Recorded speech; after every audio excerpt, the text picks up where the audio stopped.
Hi மக்களே, நீங்கள் வீட்லேயே ரசமலாய் ரெடி பண்ணும்போது இந்த மாதிரி நீங்கள் வந்து சுகர் சிரப்பில் போடும்போது ஒழுங்காக ஈவனாக வேகாது. அதுக்கு என்ன பண்ணணும் அப்படின்னா, மைதா மாவில் லைட்டாக தண்ணியை கரைச்சி இதில் ஊற்றி விட்டிங்கன்னா பபிள்ஸ்லாம் வந்து உள்ளே போய் ஈவனாக வெந்துடும். அதுக்கான ரபடியும் ரெடி பண்ணி அதில் நம்ம போட்டாச்சு. இன்றைக்கி பார்த்தீங்கன்னா நமக்கு ஒரு ரசமலாய் கேக்கு தான். ஆல்ரெடி ரசமலாய் கேக்கு நம்ம வீடியோ போட்டிருப்போம்.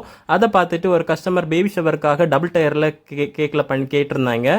பானையெல்லாம் வச்சு நாங்கள் கொடுக்கலான்னு தான் பிளான் பண்ணியிருந்தோம். அவங்க எந்த டிசைனும் சொல்லலை.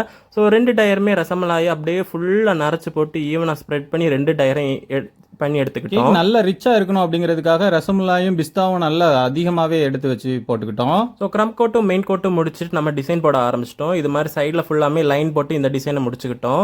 டபுள் டயர்னால விழாமல் இருக்குது, நடுவில் குச்சியும் சொருகி விட்டுட்டோம். ஃபைனலி நாங்கள் டிசைன் பண்ண ஆரம்பிச்சிட்டோம். பானையெல்லாம் வச்சு நிறைய ரசமலாயை அள்ளி தூவி விட்டுட்டோம். ஃபைனல் அவுட்லுக் இப்படி தான் இருந்துச்சு. டாப்பர்லாம் வச்சு முடிச்சிட்டோம். உங்களுக்கு இது மாதிரி கேக் வேணும்னா ஸ்க்ரீனில் வர நம்பரை கான்டாக்ட் பண்ணுங்க.